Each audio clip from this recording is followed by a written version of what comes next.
오늘 시간에는 사무엘상 강의 31번째 시간입니다. 하나님이 택한 사명자를 과연 죽일 수 있을까? 라는 제목으로 하나님 말씀의 은혜를 나누기를 원합니다. 하나님이 택한 사명자를 과연 죽일 수 있을까? 결론은 죽이지 못한다는 겁니다. 그럼 왜 이렇게 될까? 이것은 또 우리에게 무엇을 가르쳐 주는가? 이 사실은 진리입니다. 진리. 진리라는 것은 누구나 그 대입을 하면 그 결과값이 나오는 거죠. 그래서 이 성경이 말씀하고 있는 바를 우리 진리를 잘 찾아내면 우리는 인생을 보다 더 미래에 대한 불투명하거나 불안하지 아니하고 미래를 준비할 수 있습니다. 그래서 우리가 사명자, 하나님께서 이 땅에 어떤 목적이 있어서 보냄을 받은 자들이 있다는 거죠. 다는 아닙니다.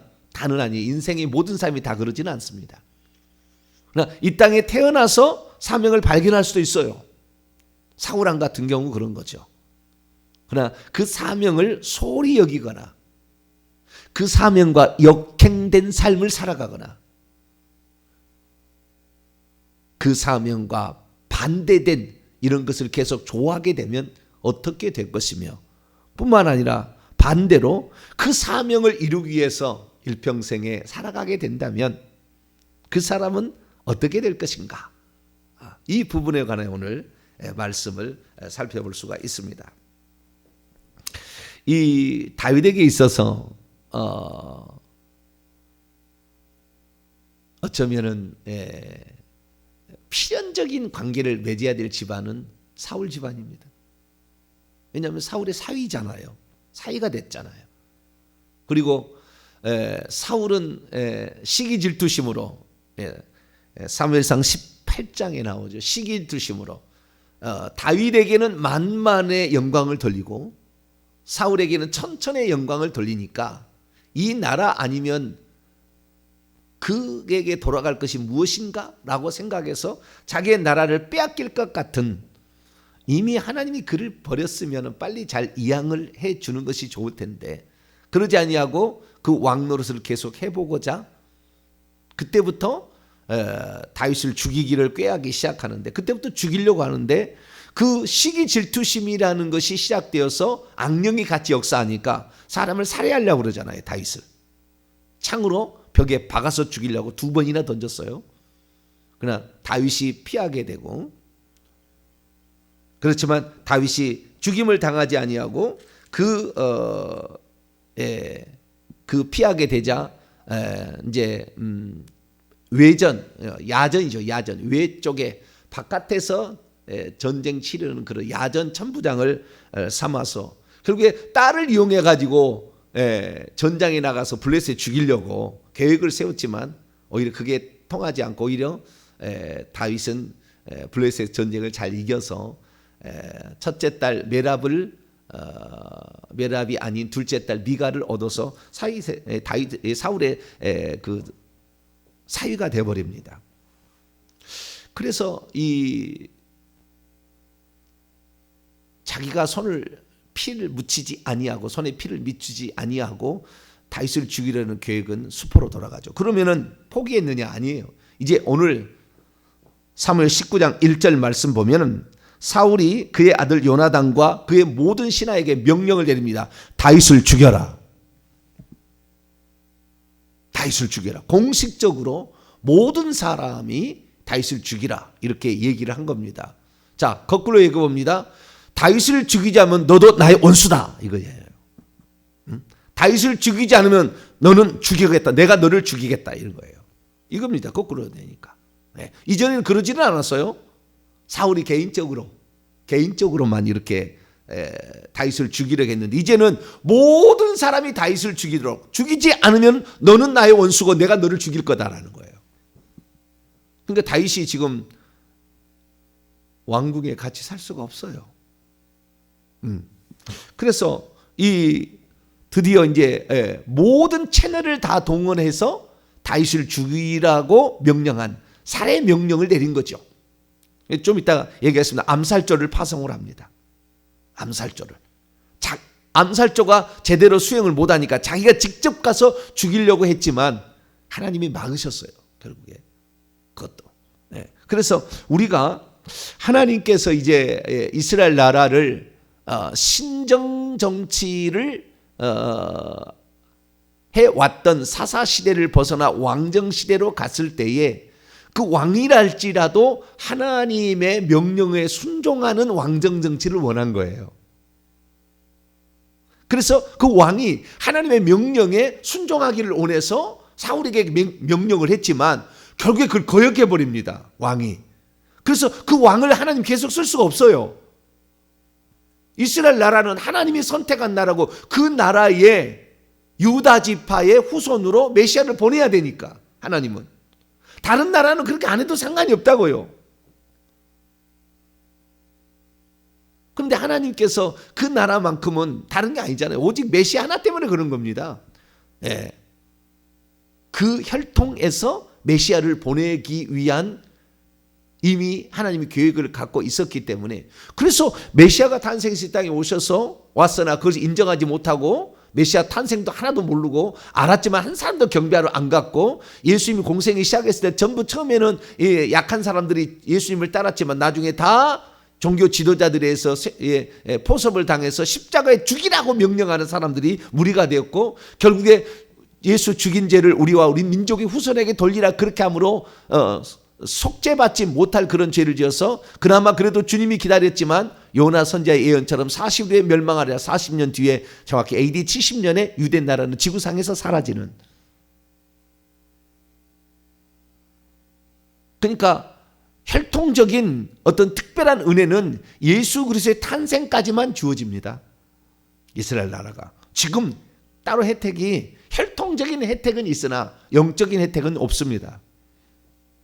영적인 혜택은 지금도 주 예수 그리스도를 자기의 구주로 믿고 오직 그분만이 나의 주님입니다 라는 그런 그 믿음을 가진 자들을 주님이 지금도 쓰신다라는 겁니다. 그러나 아직 구약시대는 유다 지파의 사자로서 귤이 그 지팡이 왕의 지팡이가 그 유다 지파에 떠나지 아니하는 왕을 통하여 낫게 하려는 하나님의 약속이 있었기 때문에 누군가를 불러야 되는데 그게 지금 다윗이 선택된 거 아닙니까? 다윗을 하나님 준비해 이 땅에 보낸 거예요. 근데 그 다윗을 죽이려고 사울이 지금 이렇게 하는 겁니다. 근데 사울이 다윗을 죽이려 했더니 이것을 깊게 들어가 보면은 악한 영이 작용했다는 거예요. 그러니까 시기 질투심만으로 죽인 게 아니라 시기 질투심을 계속 가지고 있으니까 미워하는 마음을 가지고 있으니까 악한 영이 그때 그 마음을 쓰는 거죠. 그래서 다윗을 죽이게 만드는 거예요. 죽이라고 하는 겁니다. 오늘도 이것은 변함없이 똑같습니다. 우리가 어떤 나쁜 마음, 악한 마음을 계속 가지고 있으면 귀신들이 와서 우리의 마음을 써버리는 거죠. 죄짓게 만드는 것입니다. 그래서 우리는 자범죄에 관한 이런 개인적인 잘못된 성격들이나 습관들을 고쳐야 합니다. 그렇지 않으면 사단이 그것을 잡아서 쓰는 거죠. 저와 여러분은 사단이 잡아쓸 수 있는 그러한 좋지 않은 악한 것에 속한 그런 마음을 버리시기를 축원합니다. 이런 것들은 십자가에 못 박아 죽이시게 되기를 축원합니다. 그리스도와 함께 십자가에 죽었다고 이렇게 늘 선언하기를 축원합니다. 그래서 그것들이 나를 주장하지 못하게 해야 됩니다. 죄가 나를 주관하지 못하리니 죄가 나를 주장하지 못하도록 그 죄된 본성 그것이 올라올 때 누구든지 예수님도 그랬기 때문에 사도 바울을 통하여 해가 지도록 불을 품지 말라. 사람은 화가 날 수도 있다라는 거죠. 그러나 해가 지도록 계속 품고 있으면 마귀로 틈을 탄다는 거예요. 마귀로 틈타지 못하게 하라. 그래서 우리 스스로가 하는 것이 아니라 그 마귀가 결국에 우리를 사로잡아서 결국에 죄를 짓게 만드는 거예요. 행동의 죄를 이렇게 만드는 거죠. 그래서 이 죄의 싹이 올라올 때 우리는 그 싹을 잘라야 됩니다. 그러기 위해서는 날마다 기도해야 되죠. 말씀 드려야 되는 겁니다. 특별히 지은 죄들을 회개를 빨리 해버려야 돼요.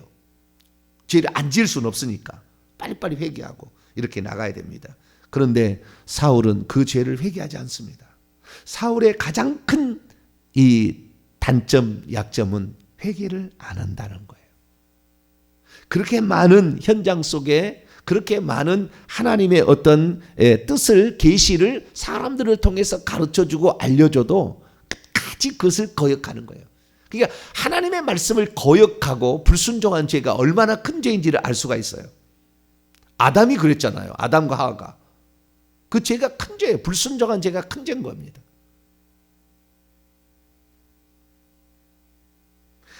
그래서 드디어 이 어쩌면은 크게 세 차례잖아요. 창에다가 벽에 박아가지고 다윗을 죽이라는 1차 시도 끝났죠. 악령이 속해가지고. 그 다음에 메랍을 통해서 자기의 딸을 통해서 죽이려고 했는데 안 됐고, 그 다음에 다시 미가를 통해서 죽이려고 했어요. 결혼시켜가지고 블레셋 포피 100개를 가져와라. 그래도 안 됐어요. 오늘 다시 또 이 첫 번째 자기와 자기 아들과 그 다음에 자기의 신하들에게 죽이라 명령했잖아요. 근데 자기 아들이 보호를 해줘 버립니다. 요나단이. 요나단은 내일 더 자세하게 얘기를 하겠습니다. 그 요나단이 적어도 제가 볼 때 15, 20살 차이가 납니다. 다윗하고. 지금 다윗은 20살입니다. 그 다음에 사울왕은 70세고요. 사무엘은 82세입니다. 요나단, 사울의 아들 요나단은 지금 그러니까 40세 정도 됐을 거예요. 35세에서 40세. 40세는 됐을 거라고 봅니다. 왜냐하면 아버지하고 30년 차이를 내도 40세인 거예요. 아버지가 70세니까. 그러니까 지금 요나단은 40세고 다윗은 20세예요. 그런데 그 둘 사이의 우정의 관계가 내일 더 나오는데 이 요나단이 다윗을 살려주는 결정적인 그 공헌을 합니다.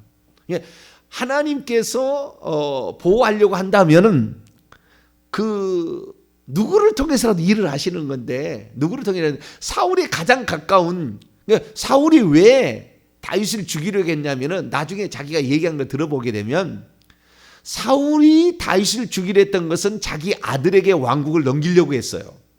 자기 아들 요나단에게. 그런데 그 요나단에게 넘길 때 가장 요나단에게 해가 될 자로 다윗을 찍은 겁니다. 그래서 다윗이 요나단을 돕지 아니하고 요나단을 죽이고 왕이 될 것이라는 생각을 했기 때문에 자기 아들에게 너의 원수를 죽이라. 그래야 너의 왕국이 안정될 수 있다. 이렇게 생각을 한 겁니다. 하나님의 뜻하고는 아무런 상관이 없어요. 하나님의 뜻은 어디 있는가가 중요하지 않고 오직 자기에게 주어진 왕국을 대를 잇겠다라는 그 생각밖에 없는 거죠. 그래서 첫 번째 다시 이렇게 죽이려고 했는데 실패합니다. 두 번째 또 이제 그래서 요나단이 데려다가 어쨌든 아버지가 안 죽인다 했다 해서 데려다가 다시 낳았지만 또 여호와의 부르신 악신이 임하니까 다윗이 수금을 탈 때 또 죽이려고 또 창을 던져요. 그래서 다윗이 이제는 더 이상의 왕이 나를 포용해주거나 받아주지 않고 완전히 나를 죽이려고 작정했구나 생각하고 다윗이 그 밤에 도망을 치죠. 지금 벌써 5번째지 않습니까? 이 죽이려 하는 것이 5번째. 그 다음에 6번째. 이번에는 도망을 쳤는데 다윗이 자기의 집으로 도망을 쳤죠. 그랬더니 미갈이 있다가 벌써 소식을 듣고 아버지가 자기의 남편을 죽인다는 생각을 알고 이 밤에 도망치지 아니한다면 아버지가 반드시 당신을 죽일 거다. 나는 아버지를 잘 안다.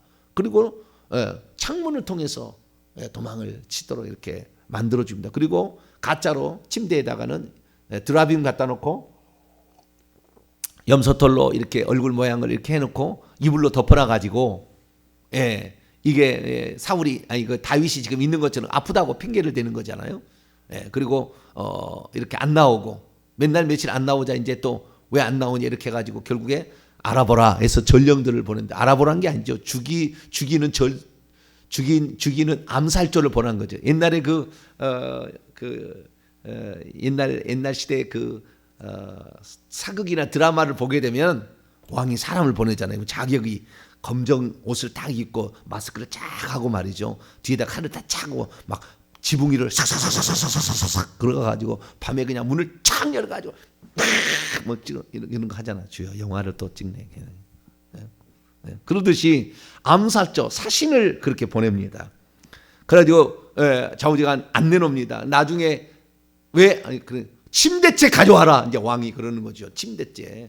그 미가엘이 그 아프다고만 핑계대고 제가 안 보여주니까 그냥 침대째 가져오라. 그러고 보니까 그 침대 위에 우상이 있었고 다윗은 이미 도망을 쳤죠. 어디로 도망을 쳤느냐 봤더니 사무엘로 도망을 친 거예요. 다윗이 사무엘에게로. 사무엘에게 도망을 쳤는데요. 그 사무엘이 지금 나이가 82세예요. 나이가 82세예요. 근데 이 사무엘에게 도망을 쳤는데 사무엘이 라마 사람이잖아요. 근데 나요대다가 선지자 학교를 개설해서 선지자들을 키우고 있었습니다. 이제는 왕이라는 것과 그 다음에 선지자라는 것이 분리가 됐지 않습니까? 사사시대에 끝나고 이제 사무엘로. 그래서 이제는 그 선지자를 키우는 학교를 이렇게 만들었어요. 그래서 나요시라는 말이 숙소라는 뜻입니다. 숙소. 그냥 선지자들을 오늘날로 말하면 기숙사죠. 기숙사. 그쪽에다 기숙사를 만들어 놓고 선지자 학교를 만들어서 장차 사울의 뒤를 이어서 선지자가 될 사람들을 훈련하는 훈련소를 만들어 놓은 겁니다. 그게 나말에 있는 숙소라는 거죠. 라요세가 거기에 있었습니다. 그러니까 거기에는 전부 선지자들의 훈련을 받고 지금 선지자로서 이렇게 살 사람들을 많이 거기에 있었는데 거기에 전령을 보내죠. 거기에 또 암살조를 파송을 한 겁니다. 다윗이란 사울이. 근데 그 암살조가 그 숙소에 들어가자마자 어떻게 했냐면 숙소에 들어가니까 그냥 거기서 하나님의 영이 임하여가지고 거기서 예언을 하는 거죠. 그러니까 암살하겠다는 마음은 어디 가버린 채 예언하다가 돌아간 거예요. 첫 번째 실패. 다시 두 번째 암살조를 이 라마나에서 3번이나 보냅니다. 두 번째 또 보냈어요. 두 번째 보냈더니 또 그런 거예요. 그랬더니 3번째를 또 보냅니다. 근데 3번째도 마찬가지로 가서 예언하고 그냥 돌아온 거예요. 그러자 안 되겠다. 내가 가서 다윗을 죽여야 되겠다 하고 사울이 직접 라마나에스로 갑니다. 자, 24절. 지금 사울은 70세예요. 나이가 70세나 먹었는데 그 다윗 20살짜리 죽이려고 이렇게 고생을 하다니. 참 노인 양반 참 대단합니다. 23절에서 24절까지 시작. 사울이 라마나요스로 가니라 하나님의 영이 그에게 또 임하시니 그가 라마나요스에 이르기까지 걸어가면서 예언을 하였으며 그가 또 그의 옷을 벗고 사무엘 앞에서 예언을 하며 하루 밤낮을 벗은 몸으로 누웠더라. 그러므로 속담이 이르기를 사울도 선지자 중에 있느냐라는 속담이 생겨날 정도로 하루 밤낮을 어떻게 해요? 예언을 했다라는 겁니다. 그러니까 사울도 죽일 수가 없이 하나님 막아버린 거예요. 그러자 이제 20장 1절에 다윗이 라마나요드에서 도망을 가서 아버지의 상태가 어떤지를 확인을 합니다. 이게 내일 이야기예요. 다윗과 요나단의 우정의 이야기예요. 내일 제가 진행하도록 합니다. 자, 이상하게 제가 얘기를 했는데요. 끊임없이 사울은 그 다윗을 죽이기 위해서 자기 아들, 자기 딸, 그 다음에 암살조 계속 파송해서 이 다윗을 죽이려고 그렇게 하지 않습니까? 우리는 여기서 알 게 뭐냐면 여기도 마찬가지로 악한 영이 사울을 사로잡습니다. 그래서 그 죽이려고 합니다. 못 죽이게 하려고 악령을 떠나고 성령을 다시 하나님을 영을 내가 또 예언을 하게 만드는 이런 사태가 나오거든요. 그러면 우리가 여기서 생각해야 될 게 뭐냐면 사단의 뜻이고 일종의 인간의 권력욕의 뜻이죠. 인간의 뜻, 사단의 뜻이 합쳐진 거지 않습니까? 사울은 지금. 거기와 그 다음에 하나님의 뜻이 있어요. 하나님의 뜻은 다윗의 왕국을 세우는 겁니다. 하나님을 진정 사랑하는 왕이 통치하는 나라를 지상에 세우는 거예요. 그런데 사울은 하나님을 사랑하지 않고 하나님 없이 인간의 왕국을 세우려고 하고 있고 사단에게 쓰임받아서 그렇게 가고 있는 그런 상태에 있는 거예요. 그러면 여러분이 하나님이라 한다면은 사울 왕국을 계속 왕국을 세워주겠습니까? 사울을 끝내버리고 다윗왕을 세우겠습니까? 당연하죠. 하나님의 명령을 거역하고 사단하고 짝짝꿍을 해서 그 하나님의 종을 죽이려고 하는 사울 왕국을 세울 리가 없죠. 그렇지만 인간은 그 제국을 자기가 계속해서 누리기 위하여 이렇게 수많은 악한 짓을 저지르게 된다는 거예요. 그러니까 우리가 인간이 이렇게 악할 수가 있는 거예요. 인간이. 그러나 궁극적인 것을 보게 된다고 한다면 아무리 사탄이 그렇게 별짓을 광란을 다 한다 할지라도 하나님의 뜻을 이길 수는 없다는 겁니다. 이게 지금 사무엘상 19장 얘기가 그 얘기예요. 다른 얘기 아님. 인간이 별짓을 다고 뭐 한다 할지라도 하나님께서 그 모든 것을 주관하고 있을 때는 결단코 인간의 뜻은 성취되지 않는다라는 겁니다. 그러니까 우리의 미래에 대해서 불투명한 모든 거 있다 할지라도 우리 대한민국만큼은 오직 주님 오시는 그날까지 하나님을 잘 섬기는 나라가 되게 해달라고 우리가 기도해서 하나님과 끈이 연결되어 있다면 이 나라는 동성애법, 차별법 통과 안 될 것이고 우리나라가 나중에 지금 이 백신으로 말미암아 지금 사람들을 조정하려는 어떤 계획들이 있는 것 같은데 하여간 이런 것들로 사람을 지배하는 그런 나라가 안 될 수 있다는 거예요. 대한민국은.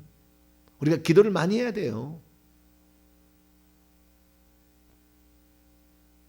전 세계 가운데 지금 이 가장 그 위험을 알아차리고 있는 나라가 대한민국입니다.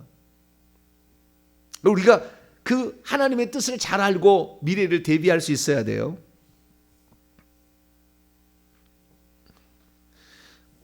그렇다고 한다면 여기에서 우리가 또 하나 살펴볼 내용은 뭐냐면 인간의 시기 질투심, 미혹함 이런 것들을 악한 영이 계속 들어쓴다는 거기 때문에 회개 없이는 사단의 영향력에서 벗어날 수 없다는 걸 알아야 돼요. 그러니까 우리가 누구든지 사울은 좀 많이 악한 영에 이렇게 쓰임 받을 수 있는 시기 질투심, 분노, 혈기 70살이 됐는데 무슨 그렇게 사람을 죽일 열정이 그렇게 많은지 자기가 직접 가서 70살 먹은 할아버지가 그 죽이려고까지 이렇게 달라드는 것을 보게 되면 결국에 사단에 쓰임받는 것은 자기의 선택입니다. 그것을 버리지 않고 회개치 않았기 때문에 그런 거예요. 우리가 오늘이라도 당장 우리가 죽어서 천국 가기 위해서는 우리의 생각을 내려놓고 우리의 감정을 내려놔야 돼요. 주님의 뜻을 물어야 되고 잘못된 것을 회개해야 되는 겁니다. 그렇지 않으면 우리들도 사단 마귀에게 쓰임 받을 수밖에 없고 결국에 지옥에 떨어질 수밖에 없는 거죠. 결론적으로 이제 요약하면서 중요한 사실을 하나를 더 말씀드립니다. 하나님은 당신이 쓰시기 위해서 이 땅에 보낸 사람이 있는데 그런 사람들을 악한 세력이 아무리 득세한다 할지라도 이길 수는 없다라는 겁니다. 어떻게 그렇게 보호하느냐 보면은 사울이 가장 죽이려고 했던 요나단 왕국을 만들어주려고 했는데 요나단이 보호를 해버리고 그 다음에 자기 딸로 죽이려고 했는데 딸이 보호해주잖아요. 결정적인 순간에 이게 다 보호해주고 이런 일들을 다 누가 합니까? 그 사단이 쓰려고 하는 사람들이 다 쓸 수는 없는 거예요. 하나님께서 각기 이 위치마다 지역마다 이렇게 사람들을 다 포진해가지고 죽이지 못하도록 다 만드는 겁니다. 네. 왜 사자와 곰이 이렇게 자기 양떼를 물어갈 때 그 싸웠겠어요? 그리고 그 양을 사자와 곰에서 입에서 이렇게 건져낸 다음에 그들이 나를 해치할 때는 쳐주겠다는 얘기를 하지 않습니까? 그 다음에 물매를 던져서 정확하게 그 순양 인도하는 그 순양에 배를 딱 맞춰가지고 그걸 하는 모든 것들이 이게 훈련들이 그냥 된 게 아니에요. 사울이 창으로 던질 때 피할 수 있는 능력을 확보시킨 거예요. 그러니까 우리는 오늘도 우리에게 주어진 삶에 최선을 다하고 있으면 그게 나중에 다 우리를 돕는 어떤 방식으로 우리에게 다가오는 겁니다. 부지런해야 되는 겁니다. 할렐루야. 부지런해야 돼요. 악하고 게으른 쪽에 가까운 거예요. 악하고 게으른 종아 이건 아니에요. 우리는 부지런해야 됩니다. 기도도 부지런해야 할 수 있는 것이고 말씀도 부지런해야 더 알 수 있는 것이고 우리가 하나님 나라를 위해서 부지런해야 되는 거예요. 게을러서는 안 되는 겁니다. 우리는 깨어 있어야 되는 것이고요. 부지런해야 되는 것이죠. 그래서 이 결국에 하나님께서 이 땅에 보내신 자가 있는데, 마지막 세 번째 중요한 교훈은 뭐냐면은, 하나님의 보내신 자가 하나님의 뜻을 거역하지 아니하고 악한 영과 짝하지 아니한다면 하나님은 절대적으로 그를 지킨다는 거예요. 그런데 하나님의 보낸 자, 아니 하나님이 들으시려고 선택한 자라 할지라도, 사울입니다. 선택한 자라 할지라도 그 스스로가 악한 쪽에 마음을 품고 악한 영하고 결탁한다고 한다면 하나님을 그를 반드시 심판한다는 거예요. 그래서 우리는 오늘 과연 나는 하나님 말씀에 지금 순종하고 있는가 불순종하고 있는 걸 잘 봐야 돼요. 그래서 제가 그랬지 않습니까? 영의 나이가 성장할 수 있는 그것은 뭘로 확인할 수 있느냐? 순종을 하느냐를 지켜보면 알 수가 있다는 거예요. 그래서 교만이 제일 악한 죄예요. 인간의 성품 가운데 교만은 내가 너보다 뛰어났는데 내가 너의 말을 왜 들어야 돼? 이런 거 아닙니까? 내 생각이 더 훌륭한데 왜 네 생각을 내가 따라가야 돼? 이런 거 아니에요? 교만이 제일 무서운 악한 그 마음이에요. 성품이에요. 교만처럼 무서운 게 없어요. 이게 빠져버리면 헤어나오지를 못하는 겁니다. 인간에게 그 교만을 맨 처음에 심어준 것이 사단이에요. 자기 똑같은 심정을 인간에게 심어준 거예요. 너도 하나님 될 수 있어. 교만을 심어준 겁니다. 내 결정이 옳은 것이지 왜 나는 하나님 말씀을 들어야 돼? 나는 내 의지 내 것대로 살아야 되는데, 그렇게 하면서 자기 스스로가 하나님 되고자 하는, 왕이 되고자 하는 그런 마음, 내가 이걸 먹고 하나님 되어야 되겠어. 그것이 하와에게 심어졌다는 거 아닙니까? 그래서 우리가 어떤 하나님의 말씀에, 하나님 말씀은 뭐 말하지 않으니까 주의 종들이 말하겠죠. 이렇게 말하면 그 말씀을 과연 순종하느냐, 여기에 그 영이 성장하는 데 결정적인 것이고, 여기에 그 사람이 회개하고 돌아올 것인지가 확인이 되는 것이고, 여기를 통하여 그 사람이 과연 천국에서 어떤 계급을 차지할 것인가도 확정이 되는 겁니다. 다른 것이 아니에요. 그래서 우리는 하나님 말씀에 절대적으로 순종할 수 있기를 바라고, 하나님 말씀에 거역하지 않기를 바랍니다. 그리고 내게 주어진 사명, 그것이 적든 크든 간에 거기에 최선을 다할 수 있게 되기를 바랍니다. 그러면은 한 달란트 받아서 한 달란트 남겨도 착하고 잘했다, 착하고 충성된 종아, 내가 적은 일에 충성하였으면 많은 것으로 내게 맡기는 내 주인의 즐거움에 참여할지어다. 2달란트 마찬가지, 5달란트 마찬가지로 그런 복을 주는 거예요. 그리고 절대 이 악한 영이 우리를 지배하도록 놔주지 말고 즉시 회개할 수 있게 되기를 바랍니다. 하나님의 사명자는 죽일 수가 없다. 그래서 하나님의 사명을 분명히 깨달은 사람은 두려워하지 말아야 돼요. 이 세상의 권력자들 아니면 그를 대적하는 사람들을 두려워하지 말아야 되는 것입니다. 하나님은 반드시 그를 지켜서 쓰실 거니까. 요한계시록 11장을 잠깐 한번 열어볼까요? 마지막 때는 두 증인을 쓴다고 했습니다. 두 증인. 두 증인은 두 사람만을 말하는 게 아니겠죠. 증인의 숫자니까. 요한계시록은 상징의 책입니다. 우리는 진짜인지 아닌지는 시간이 지나본 거 아니지만 상징은 분명한 거예요. 증인의 숫자는 2명이에요. 예수님의 증인의 숫자가 있다는 거예요. 두 증인이 있다는 겁니다. 그 두 증인을 죽일 수 있을까? 마지막에 적그리스도가 죽일 수가 있을까? 이런 거죠. 마지막 시대에 그 악한 영들이 이 인간과 동업을 해가지고 그래서 하나님의 종을 죽일 수 있을까? 자, 5절, 6절 읽습니다.